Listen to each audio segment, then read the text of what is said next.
দিয়ে দেয় টাকা নিয়েছে, সেই প্রতিশ্রুতি অনুযায়ী দেশের বাইরে না পাঠিয়ে সে পাচার করেছে, টাকাও খেয়েছে, মানব পাচারও করেছে। সুতরাং এই কুলাঙ্গারকে অতি দ্রুত গ্রেফতার করে কঠোর থেকে কঠোরতম শাস্তি প্রদান করা হবে, এটাই আমাদের প্রত্যাশা। এবং মাননীয় প্রধানমন্ত্রীর দৃষ্টি বারবার আকর্ষণ করছি, আপনি অতি দ্রুত এই কুলাঙ্গারকে, এই সিলভার সেলিমকে বাংলাদেশ থেকে এমন দৃষ্টান্ত শাস্তি ওর জন্য প্রদান করা হোক যেন আর কোনো সিলভার সেলিম বাংলাদেশে তৈরি না হয়। এই আশাবাদ ব্যক্ত করেই আমি আপনাদের থেকে বিদায় নিচ্ছি। আসসালামু আলাইকুম। এই পর্যায়ে বক্তব্য রাখার জন্য অনুরোধ করছি ফরিদা ইয়াসমিন শোভা।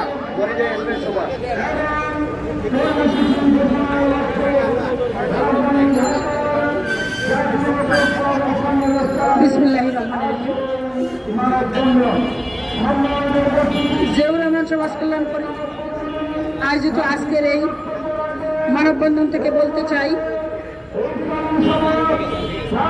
আমাদের বাংলাদেশের প্রধানমন্ত্রী এবং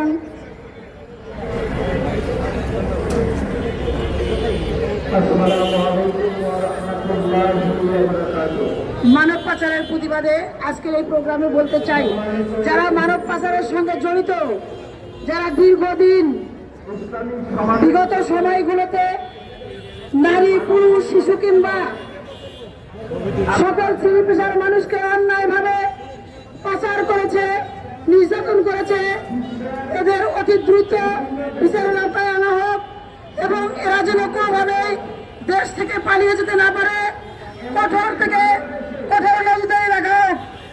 আমি বাংলাদেশের সর্বস্তরের নেতাকর্মী এবং আপামর জনসাধারণের কাছে আহ্বান জানাবো, আপনারা এই মানব পাচারকারীকে যেখানেই পাবেন সঙ্গে সঙ্গে গণধুলাই দিয়ে প্রশাসনের হাতে তুলে দিবেন এবং প্রশাসনের কাছে আমার আকুল আবেদন, আপনারা কোনোভাবেই ছাড় দেবেন না। কারণ প্রত্যেকটি পরিবার যারা গুমের শিকার হয়েছে, যারা পাচারের শিকার হয়েছে, যারা নির্যাতনের শিকার হয়েছে, তারা আমাদের এই পরিবারের সন্তান, তারা আমাদের এই বাবা, ভাই, বোন, তারা আমাদের এই কেউ না কেউ একজন মানুষ। মানুষের বেঁচে থাকার অধিকার আছে, ন্যায্য বিচার পাওয়ার অধিকার আছে।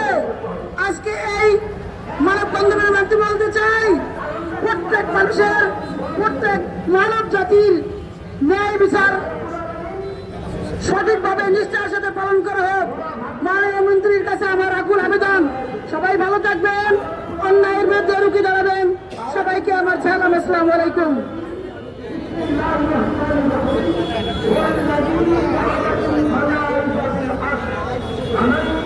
এখন আমাদের মাঝে বক্তব্য নিয়ে আসবেন জহরুল ইসলাম, ভুক্তভোগী পরিবারের সদস্য জহরুল ইসলাম।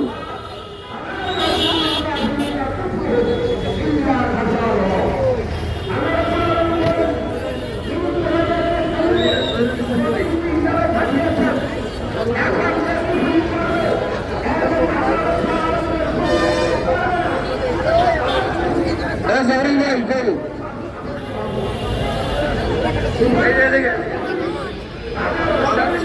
এই যে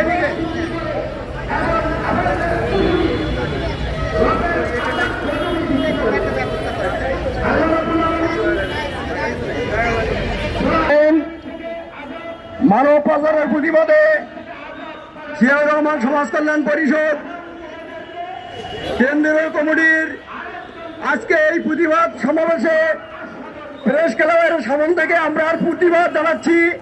বিশেষ করে এই সিলভার সেলিম সহ রুহুল মাসুদ এবং তার সঙ্গে আরো যারা আছে এই চক্রের সাথে জড়িত, বিগত সরকারের আমলে যারা এই চক্রান্ত করে দেশকে দুর্নীতির একদম শীর্ষ পর্যায়ে নিয়ে গেছিল, আমরা এই আজকের মানববন্ধন থেকে তাদেরকে উপযুক্ত শাস্তির দাবি করছি। বিশেষ করে এই গুম, খুন, অন্যায়, জুলুম, অত্যাচার তারা করেছে এই 17 বছরে, তাদের যদি শাস্তি এই বাংলার মাটিতে না হয় মানুষ আরো উৎসাহিত হবে এই দুর্নীতি করার জন্য।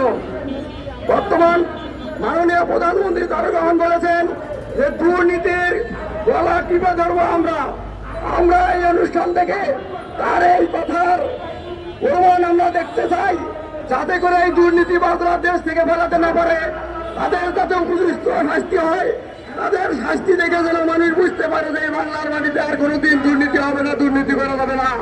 বন্ধুগণ, এই আহ্বান জানিয়ে যারা ক্ষতিগ্রস্ত হয়েছে তাদের প্রতি আমি সমবেদনা জানাচ্ছি এবং তাদের পক্ষ থেকে আজকে এই দুর্নীতিবাদের আবার শাস্তি কামনা করে আমি আমার কথা শেষ করছি।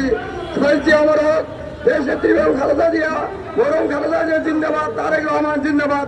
ধন্যবাদ সবাইকে, আসসালামু আলাইকুম।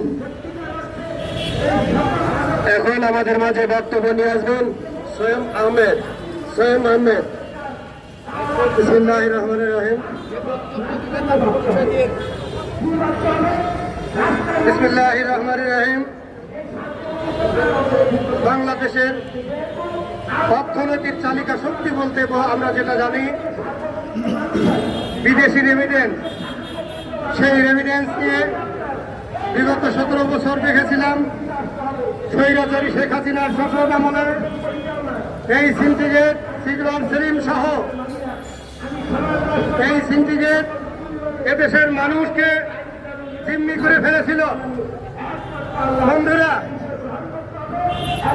এইখান থেকে আমরা মনে করেছিলাম ফ্যাসিবাদ পতনের পরে হয়তোবা এই সিন্ডিকেট ভেঙে যাবে, এই দেশ আবার রেমিটেন্স দিয়ে অর্থনৈতিকভাবে সচল হবে। সেই রেমিটেন্স যোদ্ধারা যখন আমরা দেখি এয়ারপোর্টে যখন তারা লাঞ্ছিত হয়, যখন সেই টাকা নিয়ে বিভিন্নভাবে তারা সুদে করে জমি বিক্রি করে টাকা এনে এই সমস্ত লোকজনদের কাছে দেয়, এই সিন্ডিকেটের কাছে দেয় টাকা দিয়ে বিদেশে যাওয়ার জন্য। কিন্তু ম্যাক্সিমাম ক্ষেত্রেই দেখা যায় আমরা যেহেতু কম বেশি রাজনীতির সাথে সম্পৃক্ত, বিভিন্ন দেশের বিভিন্ন এলাকার লোকজন আসে, তাদের হাহাজারি আমরা দেখি।